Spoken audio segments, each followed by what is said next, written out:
The Orpington Cricket Cast is sponsored by Chelsfield Electrical, the Chelsfield Pub, Cook and Matthews Sport, Gaztech, J&K Coach Tours, Langford Printers and Language Link UK Limited. Thank you very much for your continued support.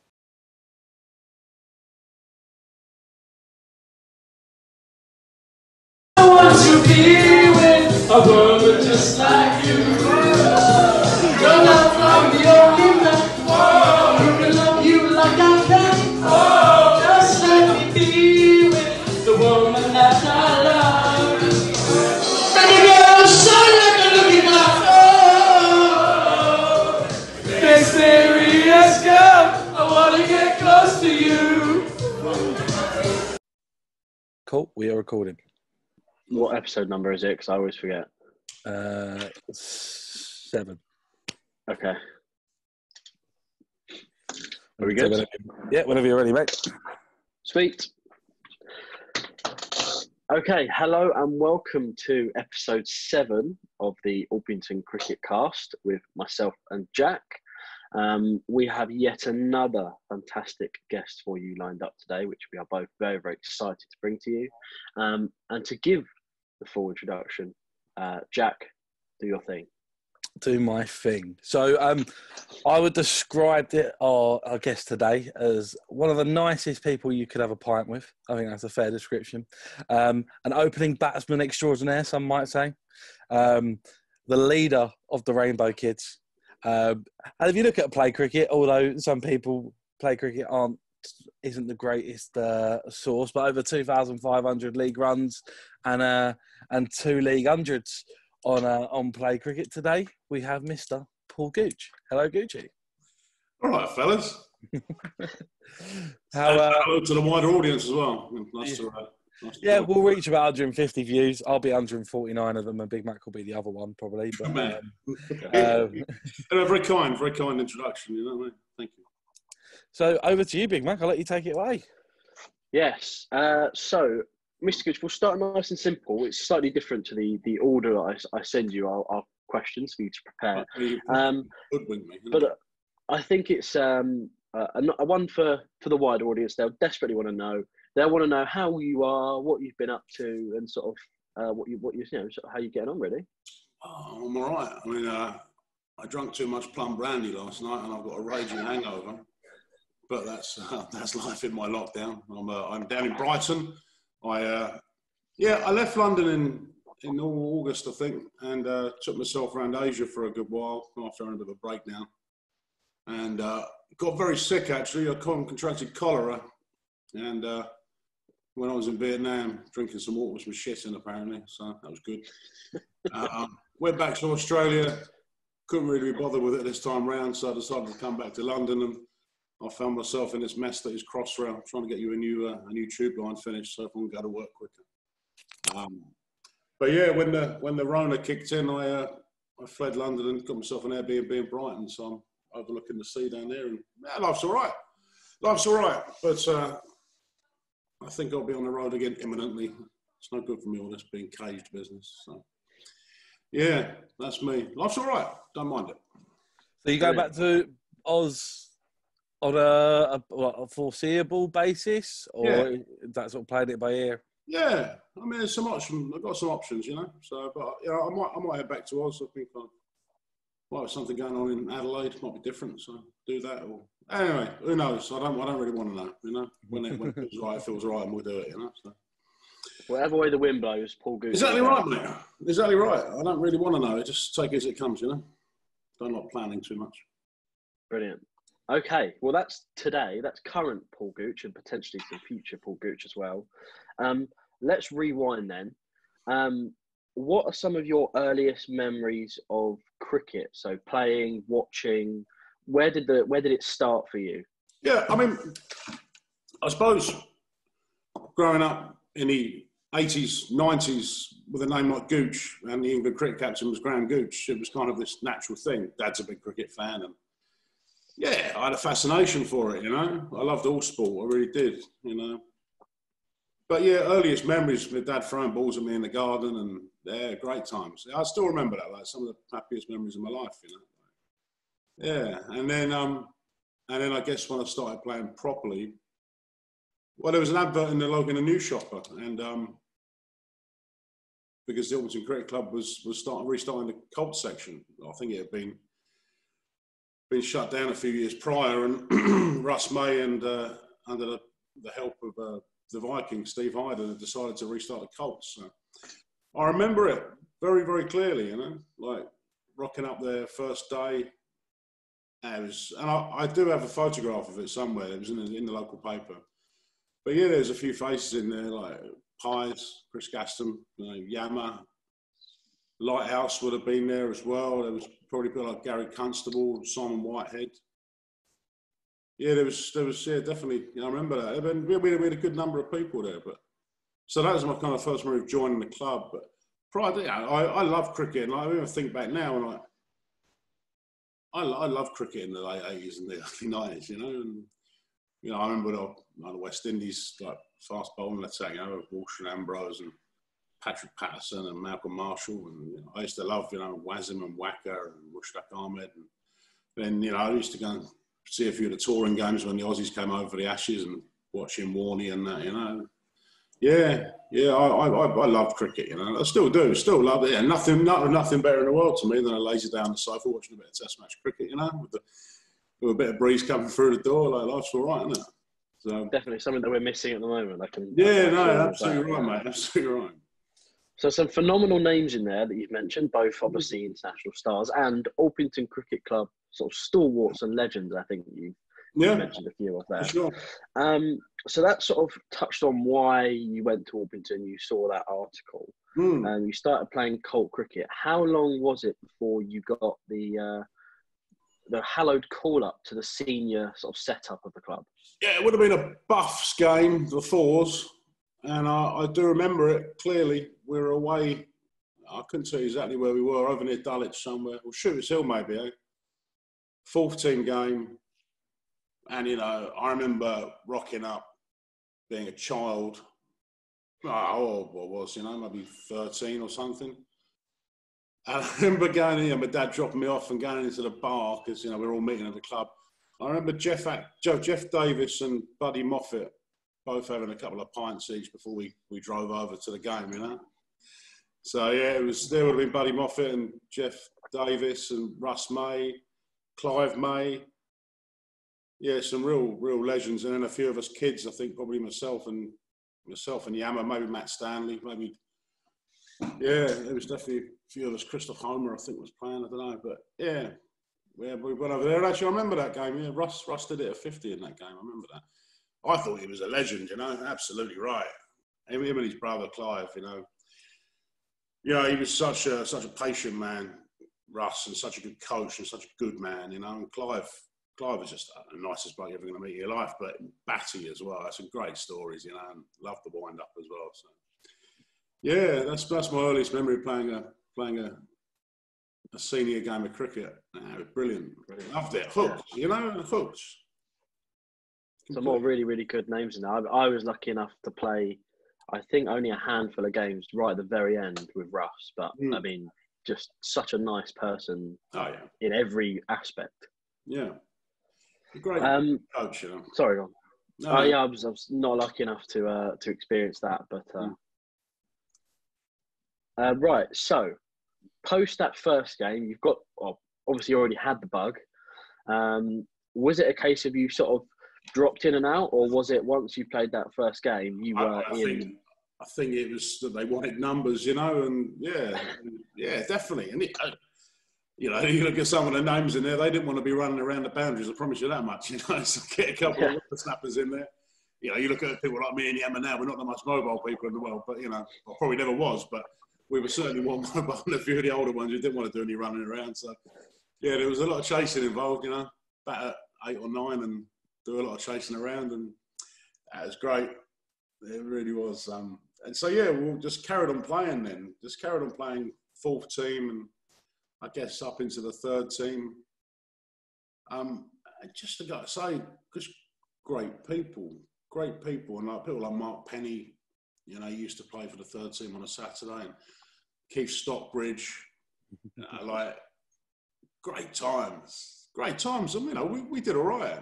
And yeah, I grew in confidence a lot, and you know, I could hit the ball, you know.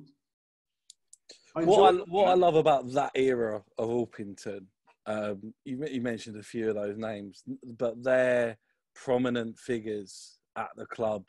Like to this day, like Stockers is the perfect example, right? Like Orpington CC through and through. It'd just be interesting to see in 50 years' time who's it going to be? Who's going to be the Stockers character that's not got anything else to do on a Saturday apart from talk about his 180 odd or whatever he got. I reckon Watts is going that way, isn't he?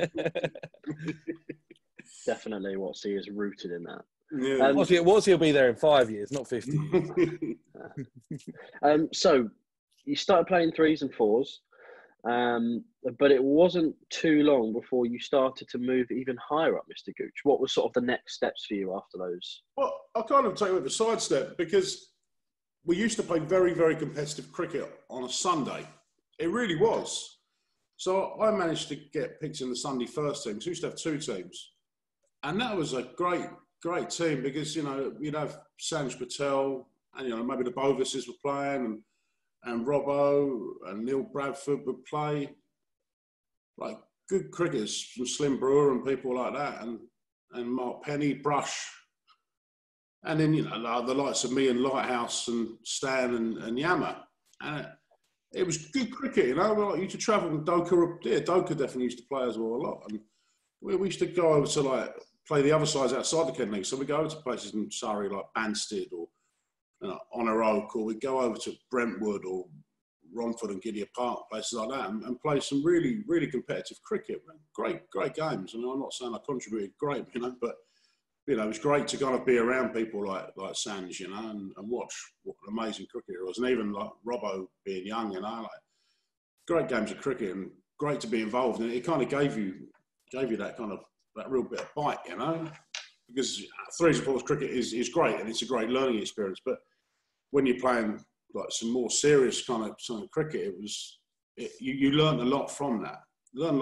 So that was a good grounding to then kind of be picked in the second team. And I think Harry Patel was 2's captain. I'd say he was. And then, yeah, but Pete Smith being captain as well. And I loved playing for Pete, I really did. It was a good team, like your dad was playing, you know, like, and Jeff Atkinson and Ian Games, Steve Bradford, Bootsy. I loved it. Loved playing second team cricket. And then Neil Taylor took over the first team, and well, he gave me a chance, didn't he?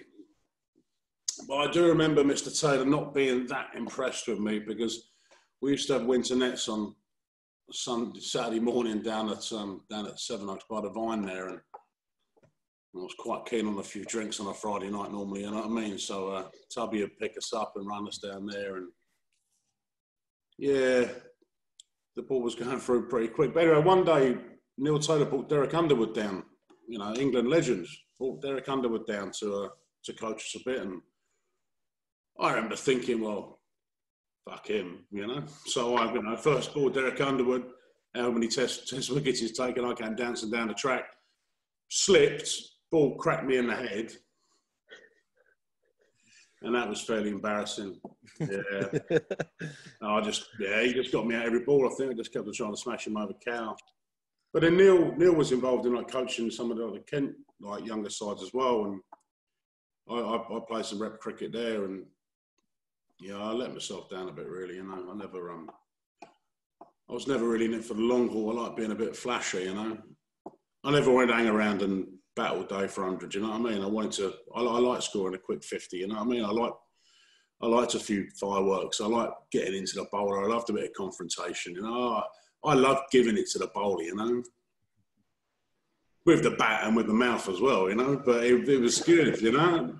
But yeah, I probably let myself down a bit, really. But. Have you got any stories of you maybe getting stuck into a bowler? Any famous lines that you can think of that you've chucked? Yeah, I remember threatening to burn the clubhouse down at the Vine, the Neville, actually, at Tunbridge Wells. Yeah, I think they were there. And I can't remember the name of the guy, the opening bowler for I can't remember, it was a Harville. Yeah, me and Pabs put on a few, and yeah, the guy I can't remember, Watman maybe. Anyway, good bowler, a bit of a Kent League legend. Used to play for Dartford, and I remember him properly getting into me, and I remember smashing him back over the side screen for six and said, "We'll put a fucking bell in it if you can't hear it," you know. So yeah. Yeah, I loved all that. I mean, you know, listen, I wore a lot of short balls, you know. I definitely did, you know. Like I had to replace the lid a few times, you know. But I definitely used to get into it with the bowlers, and I definitely gave as good as I got, you know what I mean. But yeah, I had a big eye operation when I was about 21, and I probably couldn't pick it up as quick as I used to before that. And I remember that season, the first team, but I did get hit, I think, by nearly every opening bowler. got a lot of four bars off the lid, you know, so that was good. All about the team. Yeah. But yeah, anyway, I got into the first team. Neil Taylor picked me, Premier League, home to Bromley, full of superstars. They had a lot of money at the time and that. And I remember, I've always taken one. I always want to take the first ball. Always. You know, I want it. You know, I want it. But Neil Taylor always took one as well, and obviously he was a touch more senior than me, you know. Anyway, he goes on taking one. And he got a nice loosener from Joey Benjamin, didn't he? You know, down the leg side, just clipped off his leg, one leg for one. Joey was in his rhythm then, wasn't he? And so my first ball in first team Premier League cricket, yeah, my middle pole went cartwheeling, you know. Yeah, it wasn't great. But it's a story, isn't it? You know? It's something. So we have been asked, Mr. Clarkson specifically requested a 184.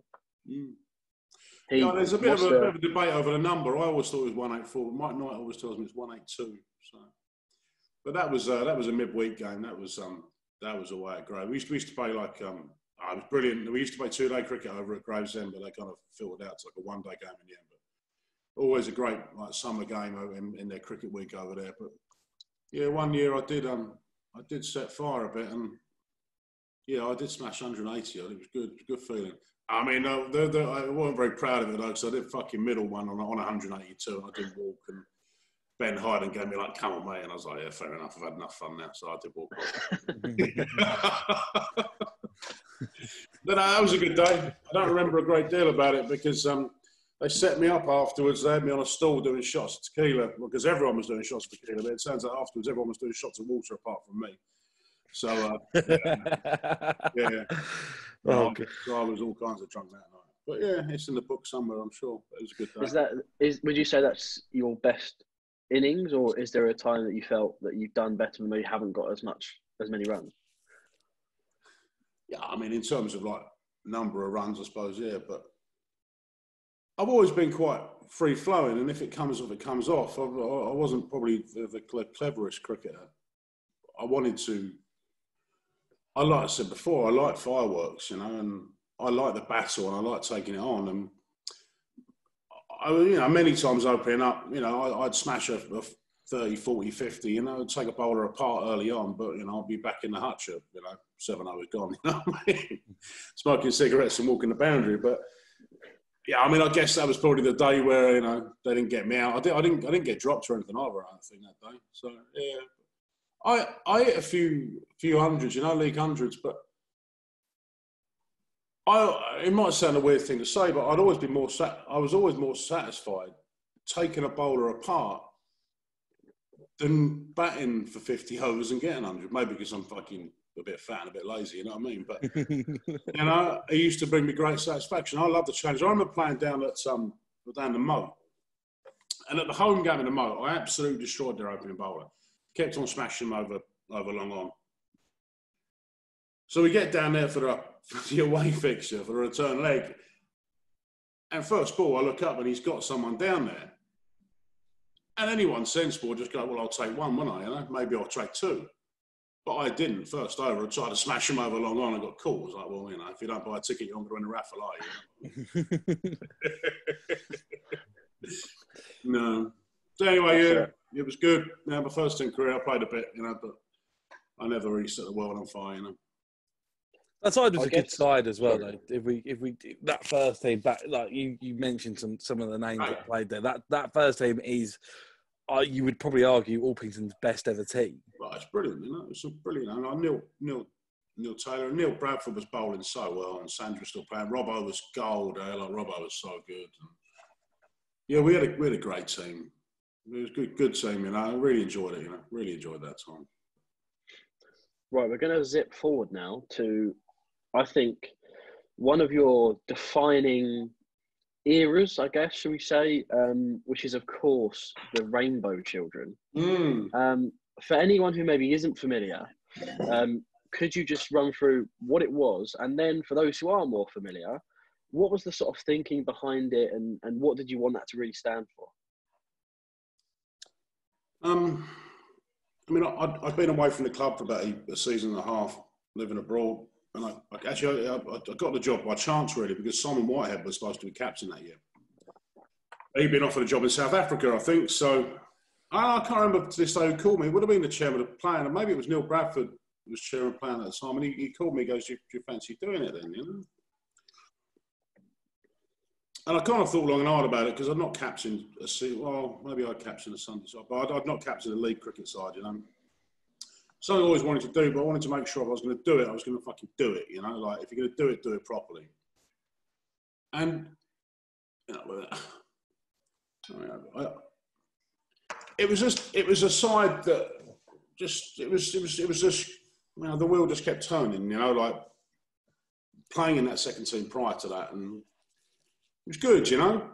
I wanted to do more, you know. I wanted it to be fresh, you know. I wanted it to be something different. I wanted to be passionate. I wanted it to be like something that people could really buy into.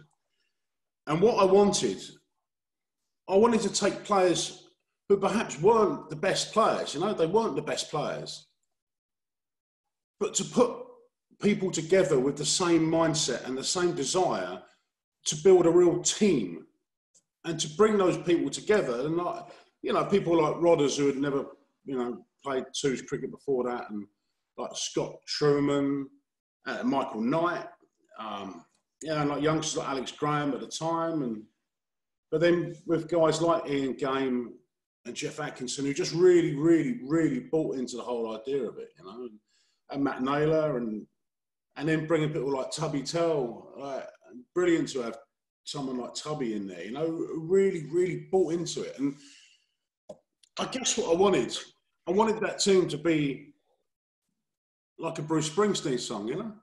I wanted, you know, like, life ain't always easy, but we're on a journey and we're doing it together. And, you know, like, it was that. I suppose I wanted to really lead and build that team, you know, and have that togetherness. And it was a real togetherness. And, you know, it might have been quirky, but, you know, it was the Rainbow Children, some thing that, you know, just came into my head one night, you know what I mean? Like, and, you know, we'll wore rainbow-coloured bracelets or bands and that, you know, and it was a bit of fun, but it kind of, it showed a bit of togetherness, you know what I mean? And it was that. It was about a collective. There was no superstars. You'd probably look at the stats from those seasons, well, that first season anyway. There'd be no standouts in that, you know. Everyone did their bit, right? And there was a man for every occasion, you know. It wasn't like, oh, well, he's going to rock up and bowl his 10 overs and pick up your 4 or 5 for every week. It wasn't that. You know, if it weren't Rodders, it was Michael Knight, or, you know, Ben Clarkson played some games, or, you know, like, it was a real shared effort, you know. It was a real shared effort. I loved it, you know, and we got so close to winning that league, and, you know, it got down to the last game away at Gravesend, and, you know, we threw it away, like we did, you know. Simple as that, you know. But you can't look at it as one game, you know. Like, if we could have, you know, won other games. Obviously, you know, got to look over a course of a season, you know. But we had some brilliant games of cricket that year. I remember down at Tenterton, and I mean, I did have some bizarre ideas, you know what I mean? I'm sure someone like Steve Bradford didn't really kind of appreciate, you know, this man, you know, he knew how he bowled, he knew his field, and he probably didn't appreciate me telling him to bowl with a short leg and a leg slip, you know what I mean? Like,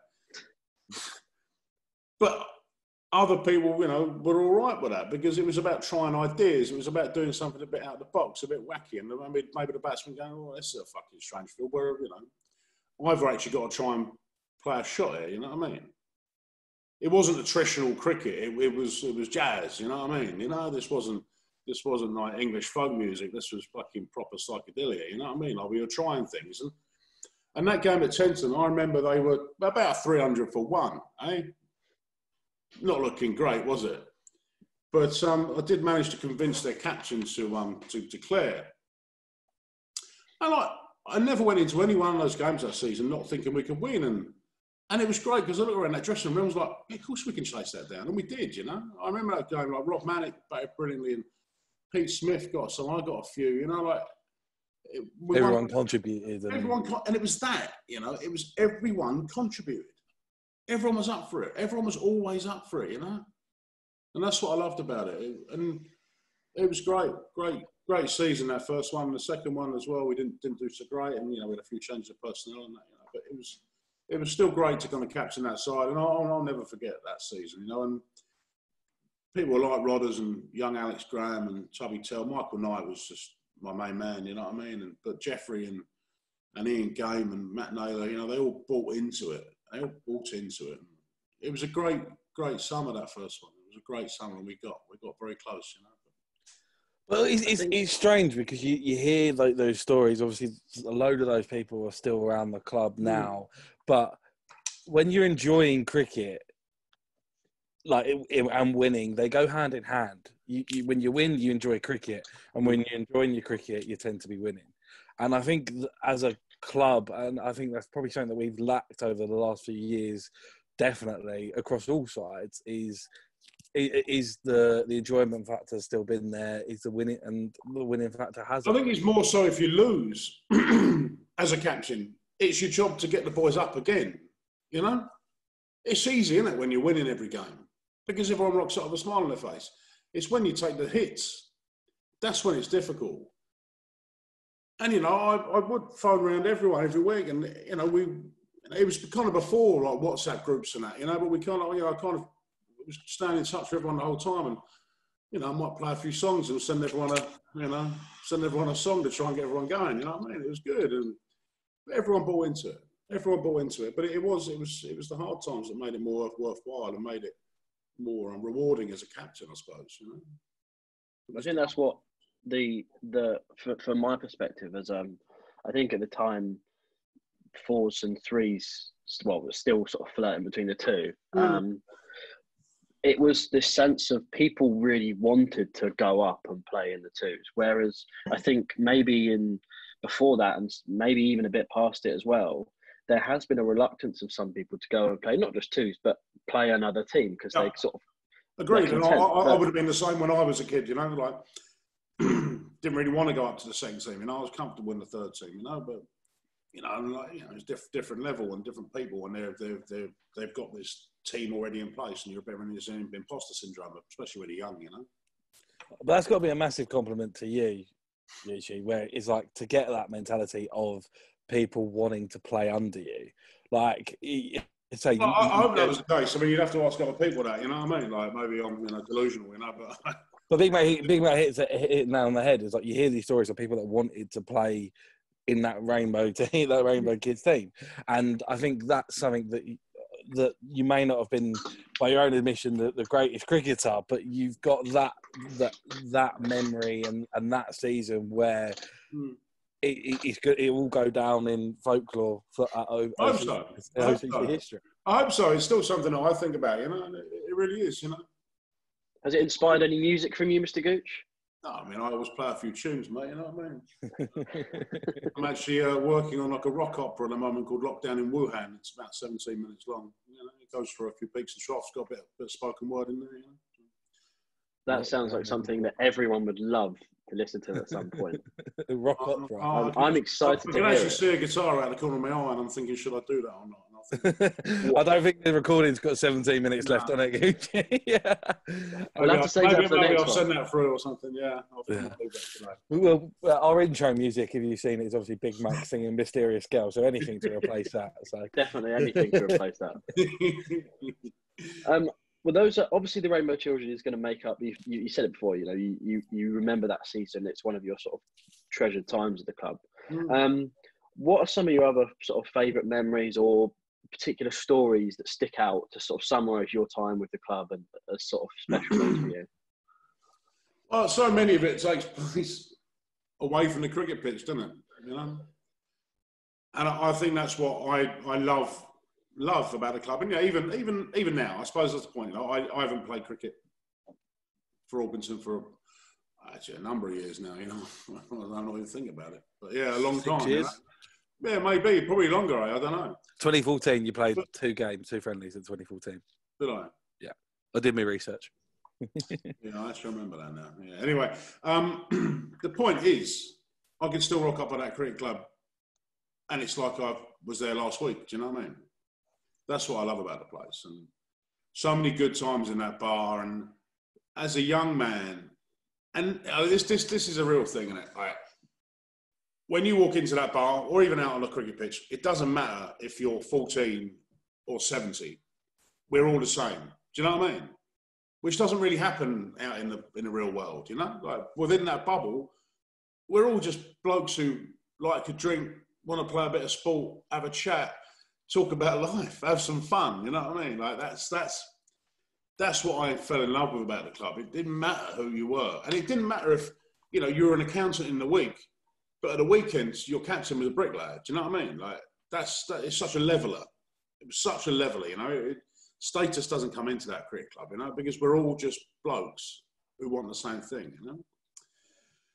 But yeah, like, in terms of like memories, like, those early days being like 16, 14, 15, 16, having your first drinks at a club, and it was quite good having Yamma as a sidekick, because he'd always make much more of a prick out of himself than you ever could. Do you know what I mean? I remember him being taken over and spewing all over his parents and keep pissing himself and that. I'm sorry, Yamma. Great times at the cricket club, and bar diving and just singing songs. And I think maybe that's something that got a bit lost. You know, I used to love singing all the songs. You know, that was good times. And yeah, maybe that still happens. I'm not being up there so much, but you know, we used to love having to sing song. And Country Roads is very prominent. Well, it's good, man. You know, but yeah, but people like at the time, that kind of group of like Brush and Lech and Moneypenny, yeah, Pagey and that, you know, Hubble, the original Pagey, but yeah, you know, they were good at leading the charge, and Doka and Pabs and,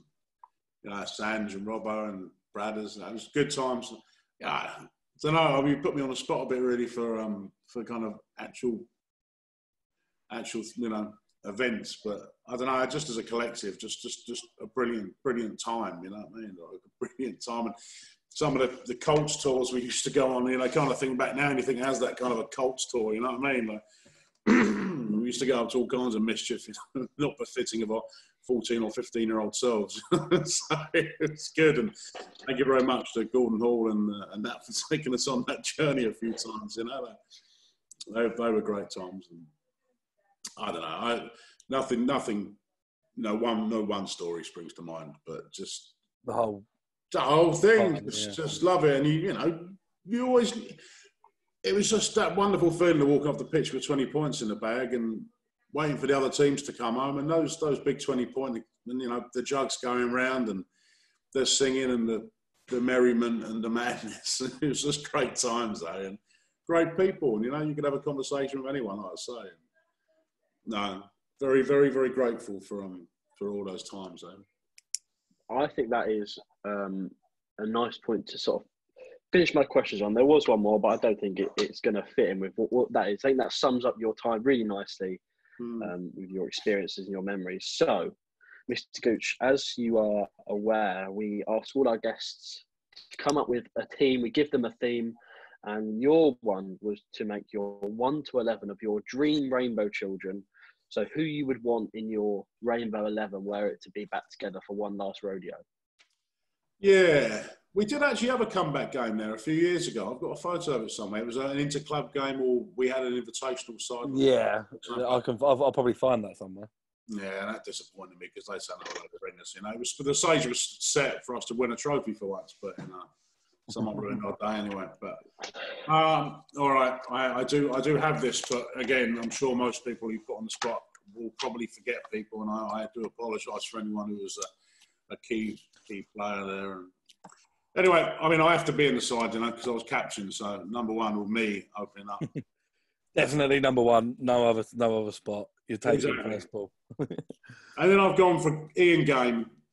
I love Gamey. Best of men. I ain't seen him for too long, and he was a great man to have on the pitch. And he was a guy who captained the side a lot in the past, and tactically very aware and a very good man to have in your ear. But also backed you know what I mean? We might have had very different opinions about how you can set fields and defend and attack, but he always had my back, you know what I mean? But he was always in my ear, or if he was there if I needed a bit of advice.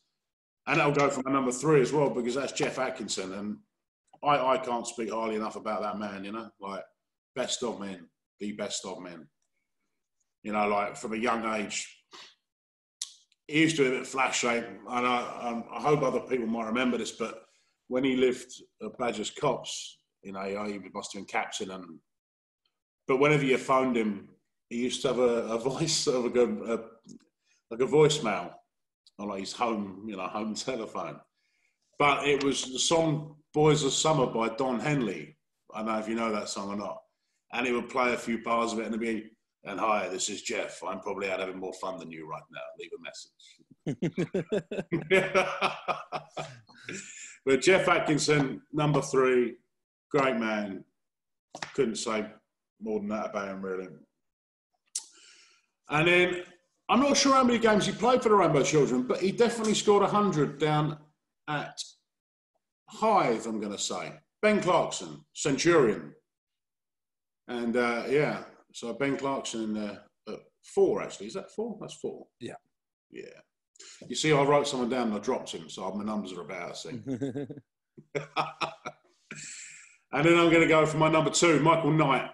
Yeah, my vice-captain through those 2 seasons in the Rainbow Children. Yeah, Wensleydale O'Boogie. He was there. He was a complete rock. Great man. And on Mike as well is like, I think we can also we obviously we missed him massively over the last season. Like we can't wait for him to hopefully get back on the cricket pitch soon, because I think no matter what team I've played with him, first, seconds, he's just Mr. Consistent. He's the man you want, you know. He's the man you want on the pitch, 100%. And that actually, those couple of years, he used to bowl some really good little wobblers as well. You know, he picks up quite a few wickets. He was a great change bowler to have. You know, he really was, and he'd never let you down. He'd always give you everything, give you his heart. And what else can you ask for anyone who go walk onto a sporting field with? You know, to give you everything and to buy into the ideas. You know, like you couldn't ask for any more than that. You know? So that's Michael Knight, and I'm going to go for Rob Manick. And I remember Rob playing that game down at Tenterson, and Rob, big heart Rob, you know, great man as well. These are all just good people, like passionate people who wanted it and really bought into it, and good cricketers as well. Then I'm going to go for Alex Graham. And I don't know if Alex plays anymore, does he? No, we were going to mention this. Big Mac has mentioned it for the last 6 episodes, so you might as well do it for the 7th episode, Big Mac. Yeah, I mean, Alex Graham left the club. He abandoned me and left me heartbroken. So, but I tell you what, he used to bowl pretty sharp, eh? He was a great foil for Rodders, because you know, I mean, look at Rodders now, and he may be not the man he used to be, eh? But Rodders used to bowl a heavy ball, and it was nice to get through Rodders how many overs you could get out of him, and then bring Alex Graham on, because you know the batsmen were kind of thinking, "Oh, we'll have a rest now," you know. Second team cricket, bring on the change bowlers, but to bring on a young Alex Graham, and I used to encourage him to bowl short, and he was quick enough, eh?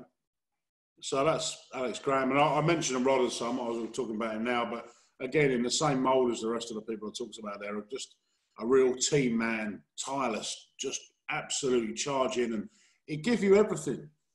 What more do you want, eh? Like the man who would do that, you know. These are the people you want inside.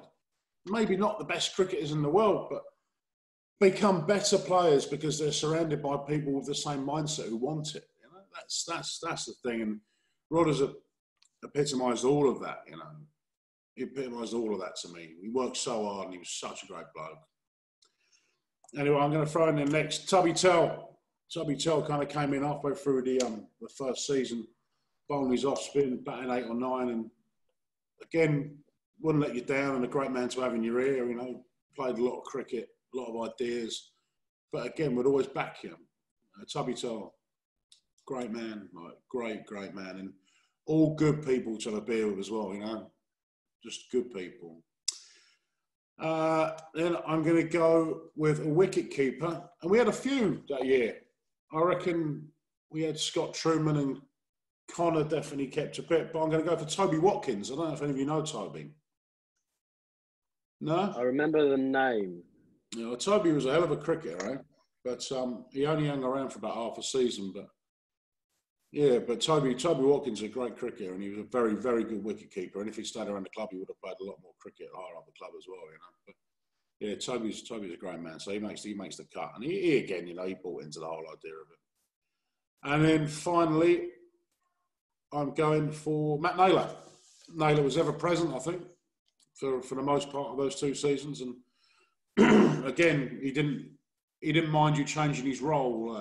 He may have been used to opening the bowling in the 2s, but he didn't mind if you bowled him from a different end, or you know, if you changed him up, or you asked him to bat higher. I think he opened the batting a couple of times. Just wanted to try things, and Matty always got involved. So I know. Anyway, so that's my 11, and then thank you to all of them, you know, for being part of something, and to the others who I didn't quite make the cut, you know. One thing I would say on Matt Naylor, I think as a cricketer as well, when I've never met a cricketer at our sort of standard that when he gets on a roll, he just becomes unplayable at times. Like he has those spells. He does have those spells in him, you know. It's sort of like the Broady type spells where he could be bowling rubbish for the week before, and then he rocks up this week and he'll take you 5 for 30 out of nowhere. Couldn't agree more, and the kind of bloke you wanted in the team as well. So yeah, so that's my Rainbow Child 11. I'm sure that will go down very well. So the last segment for us, I've got to introduce it again. Big Mac's 1 to 11. Take it away, Big Mac. Who is your 1 to 11 this week? What is the theme? So it's in honour of you, Mr. Gooch. What I've done is I started off with the colours of the rainbow. So R, red, orange, yellow, green, blue, indigo, violet. And then to make it up to 11, I added kids. And then I've taken that first letter and got initials of players. These aren't necessarily all rainbow children. They are just people at the club. I think I've played with all of them, bar 1 or 2, but I wanted to slot them in anyway. So hopefully you approve. So red are Richard Hall, straight in there with a legend, long time at the club. O, now recently we've had O. There's been a lot of Ovais Yusuf and Omar Sumru, who was a 13 player, but I've cheated. I've cheated and picked someone who was never a rainbow child, but I know would have loved to have been a rainbow child and is one of your biggest fans. I've got old man, it's my dad, who's straight in there. Absolutely right as well. He would have been a welcome addition to that team, no doubt about it. Madness.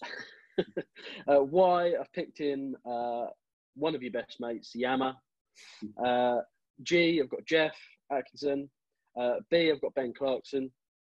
I've got Ish, who I think, I don't know if you've ever played with Ish, I think would have been a solid addition to the Rainbow Children. Very, very, what's the word? He could do everything.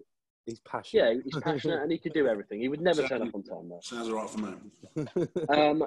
V, myself and Jack spoke about V because I was struggling. I didn't want to chuck any old person in with V because I wanted this team to have a bit of meaning to it. So with Jack's suggestion and Jack's help, we went for Vimto, so cheeky Vimto jokes.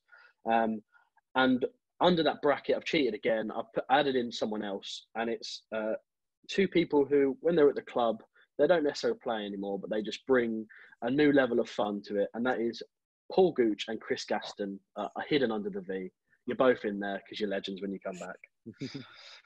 At K, another actual rainbow child. It's his birthday tomorrow, is it? Maybe. Is it Pies' birthday tomorrow? Maybe, yeah. This won't go out in time, but happy birthday anyway. Happy late birthday, Pies. K is Kevin Lawrence Rodders, slotting straight in there.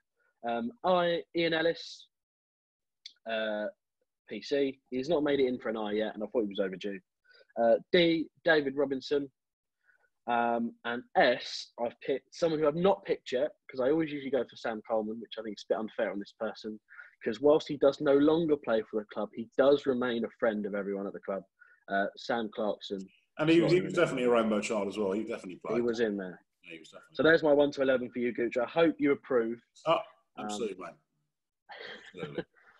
Right. Well, I guess, Jack, do you want to do our I suppose. sign off, as it were? Yeah. Well, look, Mr. Gooch, it has been an absolute pleasure. Look, we wish you the best of luck on your adventure back to Oz, and or wherever it may be, or wherever the wind may take you. Look, stay safe, and look, let's hopefully we can have a catch up over a cheeky Vinto at some point in the future. Or maybe a vodka or something like that. Exactly. But thanks for listening, everyone, and we'll see you next time. Thank you very much. Cheers. See you later.